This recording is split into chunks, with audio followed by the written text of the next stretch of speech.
बहुत समय पहले ग्रीक माइथोलॉजी की विशाल और रहस्यमयी दुनिया में जहां देवता मनुष्यों के भाग्य से खेलते थे, एक असाधारण सुंदर स्त्री रहती थी, मेडुसा।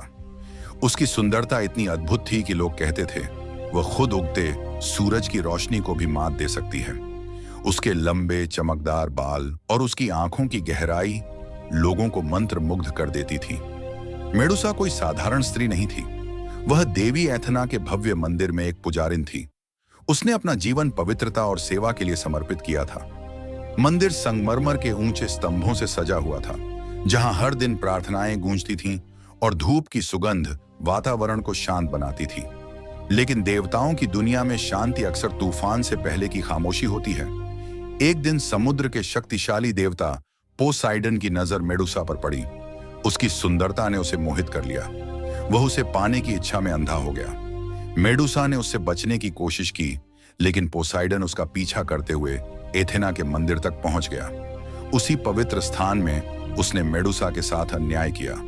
जब देवी एथेना को यह पता चला तो उनका क्रोध भयंकर था। मंदिर की पवित्रता भंग हो चुकी थी, लेकिन उनका गुस्सा पोसाइडन पर नहीं बल्कि मेडुसा पर गिरा।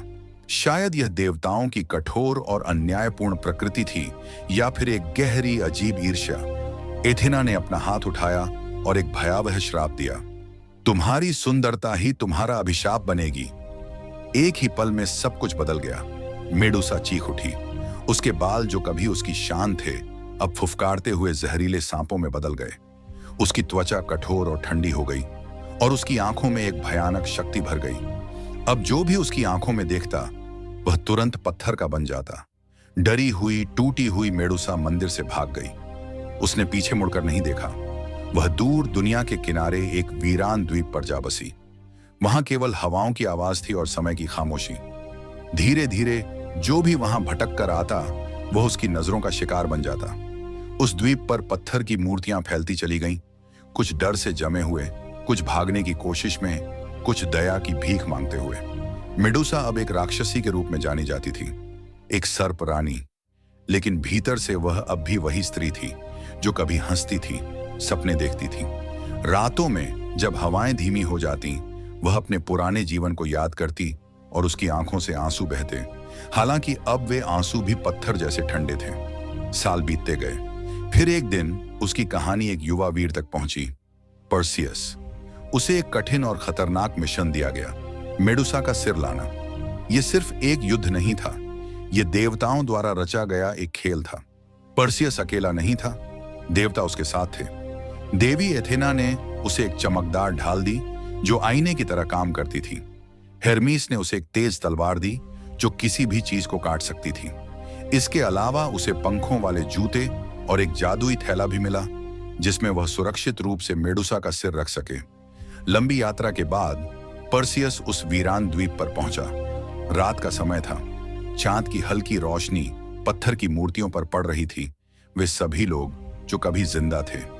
हवा में एक अजीब सन्नाटा था। आखिरकार उसने उसे देखा। मेडुसा गहरी नींद में थी। उसके चारों ओर उसके सांप धीरे धीरे हिल रहे थे, मानो किसी अनजाने खतरे को महसूस कर रहे हों। पर्सियस का दिल तेजी से धड़क रहा था, लेकिन उसने अपनी नजरें ढाल पर टिकाए रखीं। धीरे धीरे सावधानी से वह आगे बढ़ा। एक पल के लिए समय जैसे थम गया। फिर एक ही बार तलवार चमकी और सब कुछ खत्म हो गया।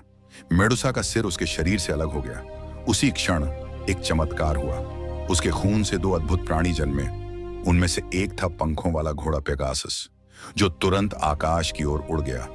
लेकिन कहानी यहीं खत्म नहीं होती। मेडुसा मर चुकी थी, पर उसकी शक्ति नहीं। पर्सियस उसका सिर अपने साथ ले गया। बाद में उसने उसी सिर की शक्ति का उपयोग करके अपने दुश्मनों को हराया। जो भी उसे देखता पत्थर बन जाता।